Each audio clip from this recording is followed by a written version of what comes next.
बिस्मिल्लाहिर्रहमानिर्रहीम। अस्सलाम वालेकुम students, I am Ghulam Abbas, your chemistry teacher. हमने चैप्टर 12 स्टार्ट किया हुआ है। चैप्टर 12 में हम नोमेनक्लेचर को कंप्लीट कर चुके हैं। आज का हमारा टॉपिक प्रिपरेशन से रिलेटेड है।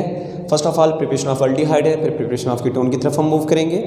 प्रिपरेशन ऑफ अल्डिहाइड में दो तरह के हम जो है प्रोडक्ट को स्टडी करेंगे, जो कि है preparation of formaldehyde and next है एस्टल्डिहाइड।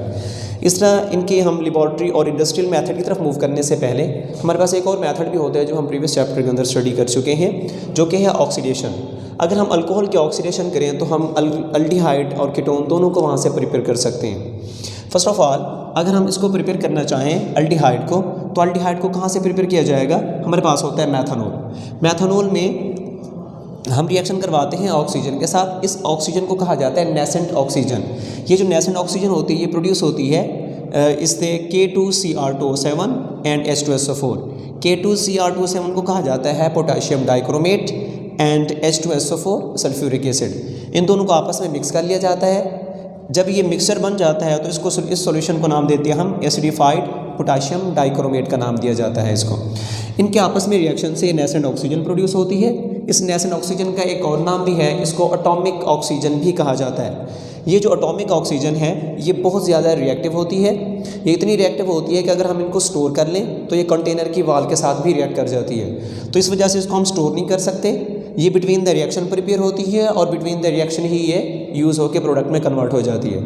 तो इसमें हमारे पास ये जो नेसेंट ऑक्सीजन मौजूद है इसने रिएक्ट करना है इस अल्कोहल के साथ। रिएक्ट करके हमारे पास ये प्रोडक्ट बन जाएगा। Reaction basically with the mechanism अगर हम इसको चेक करें तो ये किस तरह से होगा। फर्स्ट ऑफ ऑल ये लोन पेयर यहाँ पे इन्वॉल्व होते हैं, कार्बन के साथ यहाँ पे डबल बॉन्ड बनाएंगे। जैसे ही डबल बॉन्ड बनेगा कार्बन की इक्विवेलेंसी बढ़ जाएगी। क्यों? क्योंकि कार्बन के जो बॉन्ड्स बनते हैं, कार्बन मैक्सिमम 4 बॉन्ड बना सकती है, 4 से ज़्यादा कार्बन के बॉन्ड्स नहीं बनते। तो जैसे ही कार्बन के बॉन्ड्स 5 बनते हैं तो उसी फ़ौरन ही इन 3 बॉन्ड्स में से कोई एक बॉन्ड ब्रेक हो जाता है। तो कौन सा बॉन्ड ब्रेक होता है? तीनों एक जैसे एटम है तो तीनों में से कोई सा एक बॉन्ड ब्रेक हो जाएगा और दोनों इलेक्ट्रॉन हाइड्रोजन एटम की तरफ मूव कर जाएंगे। जो जब फॉर एग्जांपल ये बॉन्ड यहाँ से टूटता है, ये यहाँ से निकलेगा इन द फॉर्म ऑफ हाइड्राइड। ये इधर से निकलेगा हाइड्राइड की फॉर्म में। जब हाइड्रोजन के ऊपर नेगेटिव चार्ज आता है तो उसको हम हाइड्राइड आयन का नाम देते हैं। ये जाके रिएक्ट करेगा ऑक्सीजन के साथ। तो ऑक्सीजन जब इससे रिएक्ट करेगा तो हमारे पास प्रोडक्ट बनेगा OH। तो OH इस प्रोटॉन को अपने साथ मिला के वाटर की फॉर्म में कन्वर्ट हो जाता है। तो हमारे पास बाकी जो प्रोडक्ट बनता है कार्बन, और इसमें कितने हाइड्रोजन, एक तो यहाँ से निकल गया, बाकी 2 हाइड्रोजन एटम, 2 हाइड्रोजन एटम यहाँ पे मौजूद हैं। और यहाँ पे ऑक्सीजन और कार्बन के दरमियान पहले सिंगल बॉन्ड था। ये लोन पेयर जैसे यहाँ पे शिफ्ट हुए यहाँ पे डबल बॉन्ड बन जाता है। तो हमारे पास ये प्रोडक्ट बनता है जो कि है फॉर्मल्डिहाइड। अगर हम सिर्फ इसको याद रखने के लिए अगर इसको देखें तो आप इसको इस तरह से याद रख सकते हैं कि ये ऑक्सीजन इन 2 हाइड्रोजन एटम के साथ रिएक्ट करता है। रिएक्ट करने के बाद ये वाटर की फॉर्म में यहाँ से कन्वर्ट हो जाएगा और ये बॉन्ड टूटेगा, इधर से ये वाला बॉन्ड टूट जाएगा। तो इस तरह इसकी वैलेंसी भी कम हो जाएगी, इसकी वैलेंसी भी कम हो जाएगी कार्बन की। तो दोनों अपनी वैलेंसी को सेटिस्फाई करने के लिए आपस में बॉन्ड बना लेते हैं। तो हमारे पास यहाँ पे डबल बॉन्ड बन जाता है। इसी तरह अगर हम एस्टल्डिहाइड को प्रिपेयर करना चाहते हैं तो एस्टल्डिहाइड को हम प्रिपेयर करेंगे फ्रॉम एथनॉल। ये भी अल्कोहल है, ये भी अल्कोहल है। ये मैथनॉल या मिथाइल अल्कोहल भी बोलते हैं इसको। ये हमारे पास है एथनॉल या मिथाइल अल्कोहल। सेम मैकेनिज्म इसी तरह से रिपीट होगा। लेकिन सेकंड मेथड जो हमने सिर्फ उसको याद रखने के लिए मैंने आपको बताया कि आप इसको अपने माइंड में बिठा सकते हैं। तो इस तरह समझ लें कि हमारे पास ये नेसेंट ऑक्सीजन मौजूद है। ये रिएक्ट करेगी इन 2 हाइड्रोजन एटम के साथ। जब इसका इस ऑक्सीजन से रिएक्शन होगा तो हमारे पास यहाँ से वाटर का मॉलिक्यूल निकल जाएगा। एक बॉन्ड यहाँ पे ऑक्सीजन का कम हुआ, एक बॉन्ड यहाँ पे कार्बन का कम हुआ। तो दोनों अपने अपने बॉन्ड को सेटिस्फाई करने के लिए आपस में डबल बॉन्ड बना लेते हैं। तो इन दोनों के दरमियान यहाँ पे डबल बॉन्ड बनेगा। तो हमारे पास किसके साथ ये डबल बॉन्ड बन रहा है? कार्बन और ऑक्सीजन के दरमियान में। यहाँ पे मिथाइल ग्रुप वैसा का वैसा मिथाइल ग्रुप यहाँ पे लगा हुआ है। ये कार्बन और इसकी दूसरी साइड पे हाइड्रोजन एटम मौजूद है। अब इधर जो है एक बॉन्ड पहले था, जब ये दोनों बॉन्ड टूटेंगे ये डबल बॉन्ड बनेगा यहाँ पे, ये डबल बॉन्ड यहाँ पे मौजूद है। तो इसको हम बोलते हैं एस्टल्डिहाइड या इसको दूसरा नाम जो है एथनॉल भी कहा जाता है इसको। एस्टल्डिहाइड या एथनॉल, ये इसका आयोपिक नेम है एथनॉल, और एस्टल्डिहाइड इसका कॉमन नेम है। इसको भी हम आयोपिक नाम से डिनोट कर सकते हैं। इसको बोलते हैं, एक कार्बन है तो इसको हम नाम देंगे मैथनॉल का। अगर नोमेनक्लेचर में किसी को प्रॉब्लम है तो प्रीवियस लेक्चर आपके पास पड़ा हुआ है तो उसको एक दफ़ा देख लें, आपके पास एक कॉन्सेप्ट्स क्लियर हो जाएंगे। अब ये क्वेश्चन पेपर में पूछे जाते हैं कि how will you prepare the acetaldehyde from alcohol. या how will you prepare the formaldehyde from alcohol, कि हम अल्कोहल फॉर्मल्डिहाइड को अल्कोहल से कैसे प्रिपेयर कर सकते हैं। ये बात याद रखनी है कि जब आपने फॉर्मल्डिहाइड को प्रिपेयर करना है तो फॉर्मल्डिहाइड को प्रिपेयर करने के लिए आपके पास जो अल्कोहल है वो लाजमी तौर पे मेथनॉल होना चाहिए, क्योंकि फॉर्मल्डिहाइड में भी एक कार्बन है, तो आपके पास ऐसा अल्कोहल हो जिसमें सिर्फ एक कार्बन हो, जैसा कि मेथनॉल। और इसी तरह अगर हम एस्टल्डिहाइड को प्रिपेयर करना चाहते हैं तो एस्टल्डिहाइड में 2 कार्बन एटम्स हैं, तो आपके पास अल्कोहल भी ऐसा होना चाहिए जिसमें 2 कार्बन एटम्स हों, जो कि है एथनॉल। इसी तरह अगर हम फॉर एग्जांपल कीटोन को प्रिपेयर करना चाहते हैं तो कीटोन को प्रिपेयर भी हम इसी मेथड से कर सकते हैं, फ्रॉम ऑक्सीडेशन। अगर आपके पास अल्कोहल मौजूद है, ये भी अल्कोहल है, ये भी अल्कोहल है, ये दोनों कौन से अल्कोहल है? प्राइमरी अल्कोहल, तो हम प्राइमरी अल्कोहल से एल्डिहाइड को प्रिपेयर करते हैं। अगर आपके पास अल्कोहल है सेकेंडरी अल्कोहल, इसमें कार्बन की वैलेंसी को यहाँ पे कंप्लीट कर लेंगे। अगर आपके पास अल्कोहल सेकेंडरी अल्कोहल है तो सेकेंडरी अल्कोहल वो अल्कोहल होता है जिसमें OH ग्रुप जिस कार्बन से अटैच हो, वो कार्बन पीछे 2 कार्बन से अटैच होना चाहिए, that is the secondary alcohol. इसका आयोपिक नाम क्या होगा? 2-प्रोपेनॉल। क्यों 2-प्रोपेनॉल हमने इसको नाम दिया? हम नंबरिंग यहाँ से स्टार्ट करते हैं 1 2 3, तो दूसरी कार्बन के ऊपर OH ग्रुप मौजूद है, इस वजह से ये पोजीशन 2 है। प्रॉप बोलती है 3 कार्बन को और OH ग्रुप, इस वजह से हमने लास्ट पे ओवल यहाँ पे डिनोट किया है। तो 2-प्रोपेनॉल हमारे पास ये रिएक्टेंट है, ये ऑक्सीजन से रिएक्ट करेगा सेम उसी मैकेनिज्म के थ्रू जो मैंने अभी रिपीट किया था। तो यहाँ से एक हाइड्रोजन एटम यहाँ से निकलेगा, दूसरा इस कार्बन से अल्फा कार्बन से निकलेगा हाइड्रोजन एटम, ये अल्फा कार्बन है, यहाँ पे हाइड्रोजन एटम मौजूद है, इसको मैंने बॉन्ड के फॉर्म में यहाँ पे शो कर दिया। अब ये 2 जो हमारे पास हाइड्रोजन एटम है ये दोनों रिएक्ट करेंगे इस ऑक्सीजन के साथ, तो यहाँ से ये वाटर मॉलिक्यूल की फॉर्म में निकल जाएंगे। तो एक बॉन्ड यहाँ पे कार्बन का टूटेगा, एक ऑक्सीजन का, दोनों आपस में इन बॉन्ड्स को मिला के यहाँ पे डबल बॉन्ड जो है शो कर लेंगे। तो इसमें देखिए यहाँ पे मिथाइल ग्रुप, ये मिथाइल है और कार्बन इसकी दूसरी साइड पे भी मिथाइल ग्रुप है, तो ये ऑक्सीजन एक मौजूद है। जैसे इसका यहाँ पे डबल बॉन्ड बनेगा तो हमारे पास कार्बोनाइल ग्रुप जो है यहाँ पे बन जाएगा। तो वो कार्बोनाइल ग्रुप जिसके दोनों साइडों पे कार्बन एटम्स मौजूद हो, तो हमारे पास कीटोन की प्रॉपर्टीज़ में आते हैं वो, तो उसको हम कीटोन का नाम देते हैं। तो इसका जो है फर्स्ट मेंबर है कीटोन का, जो कि एसीटोन है। तो ये भी क्वेश्चन पूछा जा सकता है कि how will you prepare the acetone from alcohol. तो सेकेंडरी अल्कोहल अगर लेंगे तो उससे हम एसीटोन को बना सकते हैं, अदरवाइज़ अगर कोई और अल्कोहल लेंगे तो हम एसीटोन को वहाँ से प्रिपेयर नहीं कर पाएंगे। उसके बाद हम मूव करते हैं प्रिपरेशन ऑफ फॉर्मल्डिहाइड। फॉर्मल्डिहाइड को प्रिपेयर करने के 2 मेथड्स हैं, laboratory methods and industrial method. First of all laboratory method, lab के अंदर जब हम वर्क कर रहे होते हैं तो लैब में हमारे पास जो है मिक्सर होता है मिथाइल अल्कोहल एंड एयर का। एयर मतलब एयर में मौजूद जो ऑक्सीजन होती है वो यहाँ पे यूज़ होगी, जो जिससे ऑक्सीडेशन रिएक्शन होगा तो हमारे पास प्रोडक्ट्स बनेंगे। इन लैब में क्या होता है? Mixture of methyl alcohol vapours. Methyl alcohol को किस फॉर्म में लिया जाता है? In the form of vapour की फॉर्म में हम इसको लेते हैं, और एयर के साथ इसका रिएक्शन होता है in the presence of a catalyst. Catalyst हमारे पास डिफरेंट कैटलिस्ट यहाँ पे यूज़ किए जाते हैं, जो कि प्लेटिनाइज्ड एस्बेस्टॉस हो सकता है, कॉपर हो सकता है, सिल्वर हो सकता है। प्लेटिनाइज्ड एस्बेस्टॉस क्या चीज़ है? ये मैंने वहाँ पे इसको एक्सप्लेन किया हुआ है, आगे चल के हम इसके ऊपर बात करते हैं कि प्लेटिनाइज्ड एस्बेस्टॉस जो है ये डिफरेंट एमोसाइट या एक्टिनोलाइट, ये डिफरेंट प्रोडक्ट्स होते हैं। इसके लॉट ऑफ एग्जांपल्स हैं इसकी एस्बेस्टॉस की, तो ये किसी भी फॉर्म में लिया जा सकता है। ये प्लेटिनाइज का मतलब प्लेटिनम की कवरिंग होती है, उसके अंदर इस एस्बेस्टॉस को रखा जाता है, तो उसको हीट करते हैं। हीट करने से जैसे ही वेपर्स वहाँ से पास होते हैं तो रिएक्शन से प्रोडक्ट्स में कन्वर्ट हो जाती है। तो इनमें कॉपर को भी इस्तेमाल किया जा सकता है, सिल्वर को भी इस्तेमाल किया जा सकता है। तो यहाँ पे कंडीशन है, कंडीशन कौन सी है कि टेम्परेचर आपका 300 डिग्री सेल्सियस पे होना चाहिए। अगर टेम्परेचर इस रेंज से कम हुआ या ज़्यादा हुआ हमारे रिएक्शन के ऊपर भी इफेक्ट पड़ेगा, प्रोडक्ट जो हमारे पास यील्ड होगी प्रोडक्ट की उसके ऊपर भी इसका इफेक्ट पड़ेगा। तो इसी तरह रिएक्शन सेम उसी मेथड से जो हमने अभी रिपीट किया था, ऑक्सीडेशन मेथड ही है। यहाँ पे हम एयर को यहाँ पे एटॉमिक फॉर्म में नहीं ले रहे, हम एयर यहाँ पे यूज़ कर रहे हैं मॉलिक्यूलर फॉर्म में। इनमें डिफरेंस क्या होता है? डिफरेंस इनमें ये है कि यहाँ पे जो ऑक्सीजन मौजूद है वो एटॉमिक फॉर्म में है, वो कहाँ से आ रही है? इन कैटलिस्ट के आपस में रिएक्शन से ये प्रोड्यूस हो रही है। लेकिन यहाँ पे हम ये ऑक्सीजन कहाँ से ले रहे हैं? एयर से ले रहे हैं। तो एयर में ऑक्सीजन जो है कभी भी एटॉमिक फॉर्म में नहीं पाई जाती, वहाँ पे मॉलिक्यूलर फॉर्म में होती है। तो इस वजह से ये जो है आप मॉलिक्यूलर फॉर्म में इसको यहाँ पे पुट करेंगे, तो ऑक्सीजन रिएक्ट करेगी इस अल्कोहल के साथ। हमने फॉर्मल्डिहाइड को प्रिपेयर करना है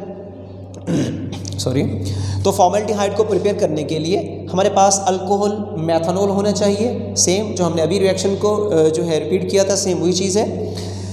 अब इसका रिएक्शन किस तरह से होगा? यहाँ से इस O2 से एक ऑक्सीजन एटम एक अल्कोहल के मॉलिक्यूल से रिएक्ट करेगा तो हमारे पास एक मॉलिक्यूल बनेगा फॉर्मल्डिहाइड का और एक वाटर का मॉलिक्यूल बनेगा। क्योंकि हम एक एटम यहाँ पे नहीं ले सकते, दो तरह से आप इसको जो है बैलेंस कर सकते हैं इक्वेशन को, या इससे का आप 1/2 लिख लें। तो 1/2 का मतलब क्या होगा कि इस मॉलिक्यूल जिसमें दो एटम है, ये हाफ मॉलिक्यूल यहाँ पे यूज़ है। हाफ मॉलिक्यूल का मतलब क्या होगा, एक एटम। या आप इसको इसी तरह यूज़ कर लें, बाकी इक्वेशन को बैलेंस कर लें। ऑक्सीजन यहाँ पे 2 यूज़ हो रहे हैं, तो हमारे पास यहाँ पे जो है प्रोडक्ट में टोटल रिएक्टेंट में जो ऑक्सीजन है 2 और 3 ऑक्सीजन है, लेकिन यहाँ पे 2 ऑक्सीजन है। तो अगर हम इसको इक्वल करते हैं तो 2 मॉलिक्यूल 2 अल्कोहल से रिएक्ट करेंगे तो इसको 2 से मल्टीप्लाई कर देते हैं, तो हमारे पास 2 फॉर्मल्डिहाइड के प्रोडक्ट्स बनेंगे और 2 वाटर के मॉलिक्यूल्स यहाँ से रिलीज होंगे। That is the formaldehyde. तो हमारे पास ये जो प्रोडक्ट बने हैं इसका नाम है फॉर्मल्डिहाइड, और ये रिएक्शन होता है in the presence of catalyst. तो यहाँ पे कैटलिस्ट जो है हमने पोटाशियम Pt, पोटाशियम का सिंबल है, asbestos in the presence of 300 degree Celsius, इसकी मौजूदगी में रिएक्शन होगा। नेक्स्ट, इसका प्रोसीजर किस तरह से होगा, किस तरह से हम ये प्रोडक्ट बनाते हैं लैब के अंदर, किस तरह से वर्क होते हैं, ये जितना भी इसका प्रोसीजर है वो सारे का सारा ये डायग्राम के अंदर मौजूद है। डायग्राम आपको बनानी आनी चाहिए, डायग्राम की अच्छे से प्रैक्टिस करें, आपका ये क्वेश्चन बड़ी आसानी से सॉल्व हो जाएगा, बड़ी आसानी से आप इसको लिख सकते हैं। अब इसमें देखें प्रोसीजर में, methanol is heated in water bath. First of all क्या होता है कि हमारे पास ये वाटर बाथ है, मैथनॉल को डायरेक्ट हीट नहीं किया जाता क्योंकि इसकी रिएक्टिविटी बहुत ज़्यादा होती है। इस वजह से हम इसको वाटर बाथ लेते हैं, उसके अंदर जो है फ्लास्क को रख देते हैं, फिर उधर से वाटर को हीट किया जाता है। वाटर जैसे हीट अप होगा वो इफ़ेक्ट करेगा इस अल्कोहल को, तो इसके वेपर्स बनेंगे। तो इसमें वाटर बाथ के अंदर हम जो है उसको जो फ्लास्क होती है उसको रख देते हैं, उसको हीट करते हैं वाटर बाथ को, तो हमारा अल्कोहल जो है वो भी हीटअप हो जाता है साथ ही। उसके बाद यहाँ पे एक सक्शन पंप यूज़ किया जाता है। इस सक्शन पंप का काम क्या होता है कि एयर को यहाँ से खींचता है। जैसे एयर को खींचेगा तो एयर जो कि हमारे पास यहाँ पे एटमॉस्फेयर में मौजूद है वो इसके अंदर इंटर होगी, इसमें से जो यहाँ पे रिएक्शन के अंदर इस्तेमाल होगी एयर, क्योंकि मिक्सचर ऑफ गैसेस है एयर के अंदर, क्योंकि इसमें ऑक्सीजन भी मौजूद है, कार्बन डाइऑक्साइड भी है, नाइट्रोजन भी है और भी डिफरेंट गैसेस मौजूद हैं। तो इसमें जो ऑक्सीजन गैस एयर में मौजूद है वो रिएक्शन में यहाँ पे यूज़ होगी। जैसे ही इसको इधर से हीट कर रहे हैं, इधर से पंप के जरिए इसको खींचा जा रहा है, तो जैसे ही यहाँ से एयर इसके अंदर जाती है और एयर और यहाँ पे अल्कोहल जो कि मैथनॉल है, मैथनॉल के वेपर्स यहाँ से निकलते हैं। वो वेपर्स जैसे यहाँ से निकल के मूव करते हैं इस चैम्बर की तरफ जाते हैं, जिसको हमने नाम दिया प्लैटिनाइज्ड एस्बेस्टॉस। प्लैटिनाइज्ड एस्बेस्टॉस का मतलब क्या है कि ये जो कवरिंग होती है, कवरिंग प्लैटिनियम की होती है यहाँ पे, और इसके अंदर एस्बेस्टॉस को यूज़ किया जाता है एज अ कैटलिस्ट। तो दोनों इकट्ठे यहाँ पे वर्क करते हैं। जैसे ही मैथनॉल के वेपर्स और एयर में मौजूद ऑक्सीजन जैसे इस प्लैटिनाइज्ड एस्बेस्टॉस के अंदर पहुँचते हैं, इसको हम यहाँ से हीटअप कर रहे होते हैं, और जैसे ही यहाँ पे ये पहले से हीटअप हो चुका है, जैसे ही वेपर्स यहाँ पे पहुँचते हैं उनका आपस में रिएक्शन होता है। रिएक्शन से यहाँ से हमारे पास प्रोडक्ट बनेगा और यहाँ पे हम उसको सेपरेट कर लेते हैं। ये जो प्रोडक्ट बनता है, अब देखें यहाँ पे मैथनॉल है, मैथनॉल के वेपर्स जा रहे हैं, एयर है, और हमारे पास जो प्रोडक्ट बन रहा है, प्रोडक्ट है हमारे पास फॉर्मल्डिहाइड। अब ये जो प्रोडक्ट बन रहा है, क्या हमें ये जो प्रोडक्ट मिलेगा क्या ये प्योर फॉर्मल्डिहाइड होगा?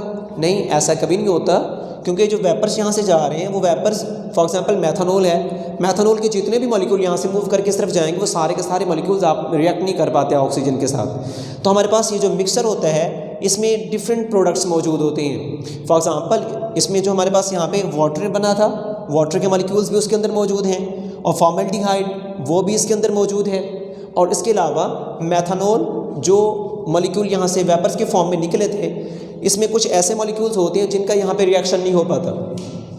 वो मॉलिक्यूल जिनका यहाँ पे रिएक्शन नहीं हुआ, वो मॉलिक्यूल्स भी हमारे पास इस प्रोडक्ट के अंदर ही आ जाते हैं। तो हमारे पास ये मिक्सचर बन जाता है डिफरेंट कंपाउंड्स का, जिसको हम कलेक्टिवली एक नाम देते हैं formalin. Formalin is the most important short question आता है व्हाट इज़ फॉर्मलिन। तो formalin is a mixture of, ये मिक्सचर होते हैं जिसमें क्या क्या चीज़ें पाई जाती हैं। फॉर्मल्डिहाइड जो कि प्रोडक्ट हम बनाना चाह रहे थे वो भी इसके अंदर मौजूद है, वाटर जो कि एक एडिशनल प्रोडक्ट यहाँ पे बन रहा है जिसको हम बाई प्रोडक्ट्स का भी नाम दे सकते हैं, तो वो भी इसके अंदर मौजूद है।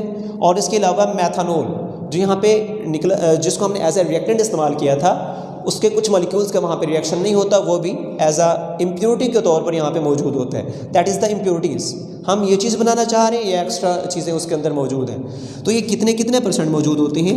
जो फॉर्मल्डिहाइड है, जो प्रोडक्ट है, प्रोडक्ट हमारे पास बनता है 40% वाटर, वाटर जो है वो 50% इसके अंदर मौजूद होता है और मेथनॉल 8% के राउंड अबाउट जो है इस फॉर्मेलिन के अंदर पाया जाता है। तो ये इंपॉर्टेंट शॉर्ट क्वेश्चन है, ये अक्सर दफ़ा पेपर में पूछा जाता है। और ये जो हमारे पास पॉइंट्स हैं 40%, 50%, 8%, ये सारे एज अ MCQs के हिसाब से इंपॉर्टेंट पॉइंट्स हैं, ये MCQs में अक्सर पूछे जाते हैं। उसके अलावा बाकी जो इसका प्रोसीजर है, प्रोसीजर सेम इस हिसाब से इसी डायग्राम को सामने रखते हुए आप इसका प्रोसीजर खुद से लिख सकते हैं। ठीक है, बड़ा आसान है इसका प्रोसीजर लिखना। तो इस तरह से सबसे पहले आपने बताना है कि हम उसको अल्कोहल जो है जो कि मेथनॉल है, फर्स्ट ऑफ ऑल इसको हीट किया जाता है in the presence of water bath. इसके वेपर्स बनेंगे ऑक्सीजन से रिएक्ट करके, जैसे यहाँ पे पहुँचते हैं प्लेटिनाइज्ड एस्बेस्टॉस के अंदर इनका आपस में रिएक्शन होता है तो हमारे पास यहाँ पे प्रोडक्ट बन जाता है जो कि फॉर्मेल्डिहाइड है। तो इस तरह हमारे पास जो प्रोडक्ट है वो बनते हैं, लेकिन जब हम इसको जो प्रोडक्ट है इसमें ये डिफरेंट इम्प्योरिटीज़ मौजूद होती हैं जो कि वाटर वेपर्स होते हैं और इसके अलावा फॉर्मेल्डिहाइड भी मौजूद है इसमें, तो जिसको हम कलेक्टिवली फॉर्मेलिन का नाम देते हैं। नेक्स्ट है इंडस्ट्रियल मेथड। इंडस्ट्रियल मेथड में भी हमारे पास जो है मिक्सचर होता है किन चीज़ों का, सेम यही चीज़ है, मेथनॉल एंड एयर में मौजूद ऑक्सीजन, ये दोनों चीज़ें हैं। मेथनॉल वेपर्स होते हैं और एयर में मौजूद ऑक्सीजन, इसका मिक्सचर हम यूज़ करते हैं इंडस्ट्रीज़ के अंदर भी।